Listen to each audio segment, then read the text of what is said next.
से अरुणाचल प्रदेश तक पूरा इंडिया एक रहता और यदि बंगाल के किसी अभ्यर्थी को केरल में मास्टर बना दिया जाता, क्या हैंडलिंग कर पाते? नहीं। गुजरात के किसी अधिकारी को नागालैंड में इंस्पेक्टर बना दिया जाता, क्या विधि व्यवस्था कंट्रोल कर पाते? तो इस बात को अगर आप समझते हैं तो इस बात को भी समझना होगा, झारखंड की लड़ाई सही है।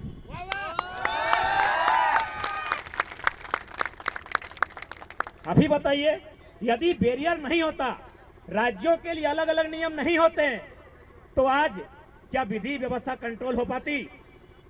क्या एक मलयालम बोलने वाला केरल का इंसान झारखंड के क्षेत्र में विधि व्यवस्था कंट्रोल कर पाता? नहीं कर पाता। तो इसीलिए हमारे देश की खूबसूरती यही है, अनेकता में एकता, विविधता में एकता, और उसी के तहत आपको सबके अधिकार को सुरक्षित रखना होगा। आज लोग कहते हैं कि 1932 का खतियान असंवैधानिक है, ये अंग्रेजों के काल का है। बोले भैया, आप इतना हमको मत सताइए, अब हम लोग को इतना परेशान ना कीजिए। आप किस कानून की बात करते हैं और कौन से संविधान की बात करते हैं? अरे हम लोग भी थोड़ा बहुत पढ़ लिए हैं, अब हम लोग भी अनपढ़ जाहिल नहीं है, थोड़ा बहुत पढ़ लिए हैं। आप जिस संविधान की बात करते हैं और आप जिसे अंग्रेजों के काल का कानून मानते हैं, तो पलटिए थोड़ा सा, आप फ्लैशबैक में पीछे जाइए। सन 1990 भारत के संविधान में 66वां संशोधन हुआ था। क्या हुआ था? CNT जो 1908 में बना कानून है, उसकी 3 अध्याय को 66वां संशोधन करते हुए 1990 में भारतीय संविधान के अनुसूची 9 में शामिल किया गया था। तो क्या 1908 का कानून जो CNT कानून है, वो अंग्रेजों के काल का कानून नहीं है? तर्क से बात कीजिए, हम लोग भी पढ़े लिखे लोग हैं, लॉजिकली बात कीजिए कि इसी देश में, आजाद भारत में, और उसी अनुसूची 9 में, जिस अनुसूची में भूमि सुधार कानून स्थापित किए जाते हैं, कानून नंबर 209 में, भारतीय संविधान अनुसूची 9 में 1990 66वां संशोधन 1908 CNT कानून शामिल किया गया है। तो हम यदि 1932 को आधार मान रहे हैं, और हमने तो स्पष्ट कहा, यदि आपको ऐसा लगता है इस भूभाग में अन्य प्रदेशों के लोग अगर रहते हैं और उनका अपने प्रदेश में कोई नाता नहीं है, तो आप स्थानीयता 1-2 परिभाषित कीजिए।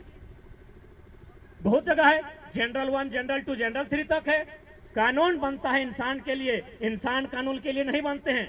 और आप किस कानून की बात करते हैं? मंत्रीगण ओडी में चलते थे, सॉरी एम्बेसडर में चलते थे, समय बदला, BMW, फॉर्च्यूनर, रेंज रोवर, अरे भाई एक एक को गाड़ी बदलता गया, यानी कानून बदला ना? गाड़ी रखना भी कानून है ना? एक एक को गाड़ी बदला यानी कानून बदला। तो मैंने कानून सिर्फ जनता को दबाने के लिए है क्या? नेताओं का मन किया तो गाड़ी बदल गया, नया कानून बन गया। उनको मन किया तो 70 लाख का क्रिकेट का मैच खेल लिए। उनको मन किया तो अपनी अर्धांगिनी और आधी अर्धांगिनी के साथ लतरा तो डैम चल गए।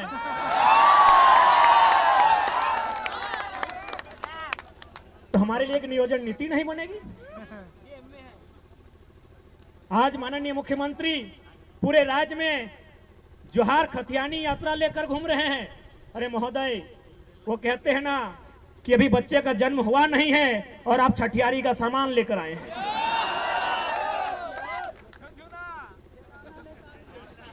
इसीलिए किसी ने खूब कहा है कि जनता भूख प्यास से त्रस्त है और राजा साहब सुरा सुंदरी में मस्त है।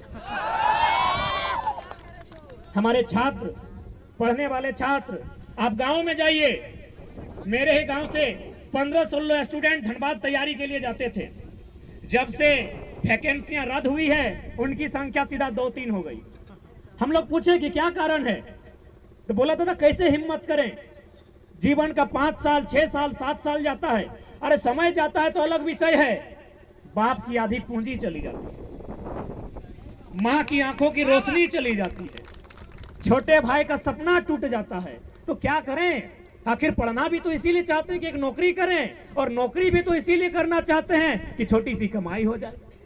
तो हम 5 साल अपना बर्बाद करने के बाद अपने बाप की आधी पूंजी बेकार करने से अच्छा है हम खेतों में हाथ बटाएं। पैसा कमाने से तो मतलब है। तो इसीलिए भैया हम सोच रहे हैं इस बार निरन महीना में खेती करेंगे, धान के बाद गेहूं लगाएंगे, लेकिन अब कंपटीशन की तैयारी नहीं करेंगे। सोचिए।